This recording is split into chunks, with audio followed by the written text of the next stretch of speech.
Hello বন্ধুরা, আবার একটা তোমাদের সাথে ভিডিও নিয়ে চলে এসেছি। তা এতদিন আমি কোনো ভিডিও আমি পোস্ট করিনি। তা আবার এখন থেকে আমি আবার ভিডিও আমি পোস্ট করব।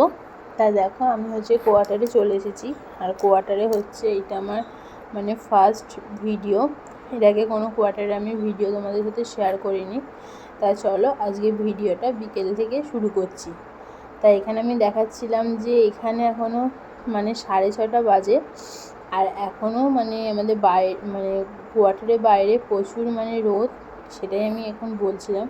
তাই চলো, এখন আমি রেডি হয়ে গেছি বিকেলে ওয়াকিংয়ে যাওয়ার জন্য।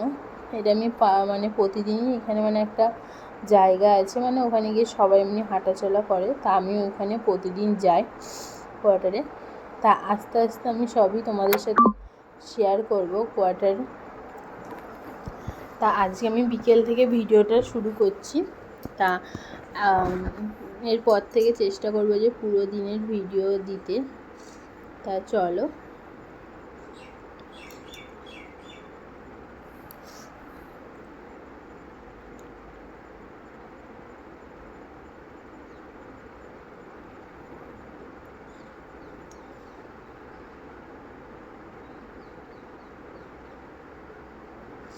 তা দেখো আমি আমাদের কোয়ার্টারের বাইরেটা চলে এসেছি। আর দেখো বাইরেটা এত রোদ এখানে, কি বলবো।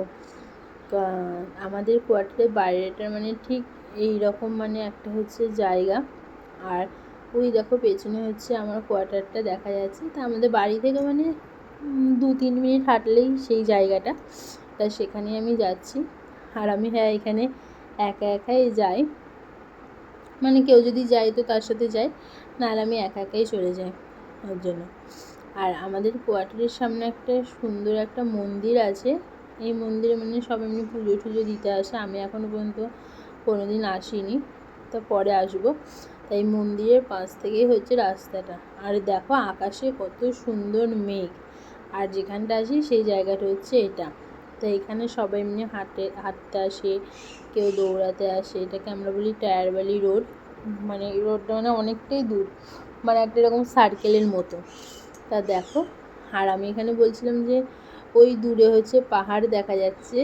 আর পাহাড়টা আমি দেখতে পাচ্ছি, কিন্তু ক্যামেরাতে কিছুতেই আমি আনতে পারলাম না। অনেকটাই দূরে, ওর জন্য ক্যামেরাটা তো বোঝা যাচ্ছে না। আর চারিদিকের দৃশ্যটা ঠিক এইরকম। আর আকাশে মেঘগুলো এত সুন্দরভাবে আছে, খুবই সুন্দর লাগছে। আর দেখো এখানে সবাই অনেকে দৌড়ায়, হাঁটে।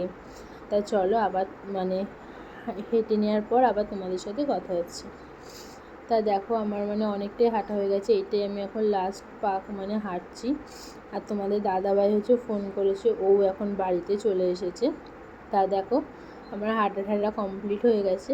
তা আমি এখন বাড়িতে চলে এসেছি। বাড়িতে চলে এসে দেখি তোমাদের দাদাভাই এসেছে, কিন্তু আবার বোতল আনতে ভুলে গেছে। তো বোতলটা আবার আনতে গেছে। তাই জন্য আমি একটু কোয়ার্টারের বাইরেটা তোমাদের একটু দেখাচ্ছি ঘুরিয়ে। আর এটা আমার কোয়ার্টার।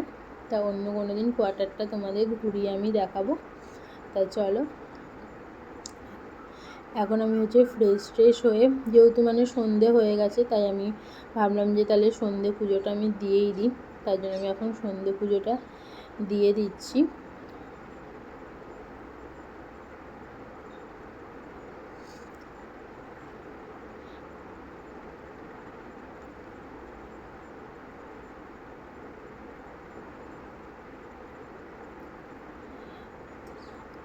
চলো, এরপরে রান্নাবান্নাটা আমি করেই গেছিলাম। তা এখন এসে শুধু এমনি তরকারি এগুলো গরম করব, কারণ আজকে তোমাদের দাদাভাইয়ের নাইট ডিউটি আছে।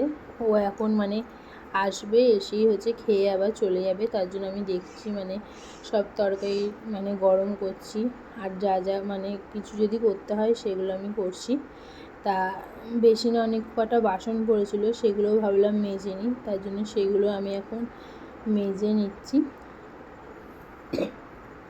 তা আমার এখন সব কাজ বাজ হয়ে গেছে বলে, তার জন্য আমি একটু বাইরে এসে দেখছি যে তোমাদের দাদাভাই এসেছে কি না। আর বলতে বলতে তোমাদের দাদাভাইও চলে এসেছে। তা ওকে কয়েকটা জিনিস আনতে বলেছিলাম, তাই সেই জিনিসগুলোই নিয়ে এসেছে।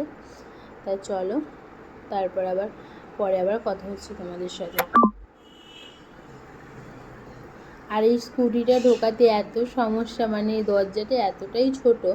আর দেখো আজকে আমাদের রাতের ডিনারে হচ্ছে ডাল আছে, ডিম ভুজিয়া আছে, দুধ আছে। আর ওর মানে ওদের মানে ইউনিট থেকে, ইউনিট একটা দোকান আছে, ওখানে মোমোটা মানে খুব ভালো করে, তা ওই মোমোটা নিয়ে এসেছে। তাই ওই মোমোটা আর মানে ডাল রুটি এগুলোই রাতের খাবার। তা দেখো ও রেডি হয়ে গেছে এখন ডিউটিতে যাবে বলে। তা আজ মানে ওর একদিন বাদ দিয়ে নাইট ডিউটি থাকে। তা চলো আজকে আমাকে সারা রাত একা মানে তাও ফাইনালি হচ্ছে ডিউটিতে চলে যাচ্ছে। তা আজকে আমি ভিডিওটা এখানেই শেষ করছি। আবার দেখা হবে নেক্সট কোনো ভিডিওতে। আর এরপরে যখন ভিডিওটা করব সকাল থেকে করার চেষ্টা করব। টাটা সবাইকে, গুড নাইট।